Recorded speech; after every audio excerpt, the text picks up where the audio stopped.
ramai di zaman kita sekarang ini pendakwah. Akan tetapi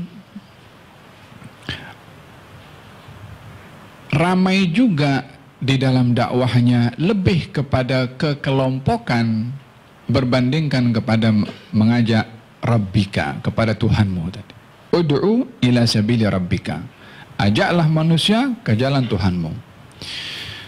Sehingga kita bila mana melihat adanya sedikit kompetisi antara pendakwah satu dengan pendakwah yang lain disebabkan oleh karena masing-masing menggunakan mengajak manusia kepada Allah, walaupun hakikatnya cemburu bila mana ada orang lain lebih berjaya berbandingkan daripada dirinya, sehingga seakan-akan dia ingin mengajak orang kepada Allah melalui dirinya sahaja, dan kalau orang lain lebih mendapatkan pengaruh maka dia pun merasa tidak puas hati.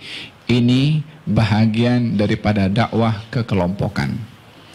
Baik ajakan itu kepada organisasinya atau ajakan dakwah itu kepada tarekatnya sahaja atau kepada madhabnya seorang sahaja, sehingga tidak mengiktiraf atau tidak menghargai orang lain mengajak kepada Allah melalui organisasinya, melalui mungkin tarekatnya, atau melalui kepada madhabnya yang masih dalam lingkaran ahli sunnah wal jamaah. Maka ayat ini memberikan garis panduan yang jelas dalam berdakwah ini adalah ila rabbika, mengajak manusia ke jalan Tuhanmu. Elakkan daripada sini untuk mengajak manusia kepada kelompoknya, kepada organisasinya, kepada tarekatnya, kepada gurunya, mengajak manusia kepada Allah Subhanahu wa taala. Walaupun seseorang memiliki kelengkapan dalam fasiliti, fasih dalam bercakap, sound system yang bagus, media yang banyak followers, ataupun apa saja fasiliti yang dia ada, jangan sekali-kali meletakkan kejayaan dakwahnya bergantung dengan fasiliti yang dia ada, karena fasiliti hanya sekedar wasilah sahaja. Allah Subhanahu wa taala mampu untuk menyebarkan agama ini tanpa sesiapa pun juga. Tetapi dijadikan oleh Allah baginda Rasulullah sebagai panduan dalam menyebarkan dakwah, menjadi contoh kepada pendakwah yang lain bagaimana meletakkan ketergantungan dalam berdakwah kepada Allah.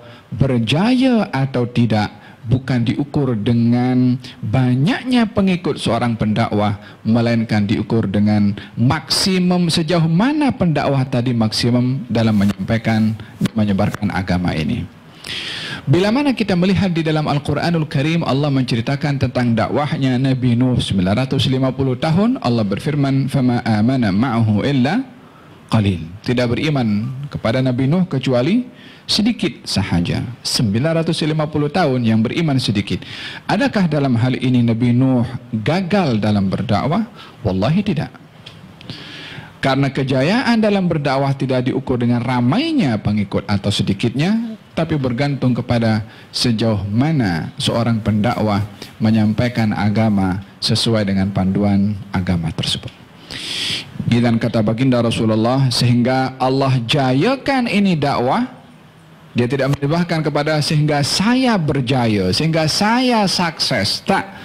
Beliau mengatakan sehingga Allah jayakan ini dakwah, atau saya mati memperjuangkan agama ini. Yakni dalam hal ini dakwah penyebaran agama ini hendaklah meletakkan ketergantungannya kepada Allah Subhanahu wa taala dan mengekalkan wasilah sebagai wasilah, tidak lebih daripada sekedar perantara dalam menyampaikan agama.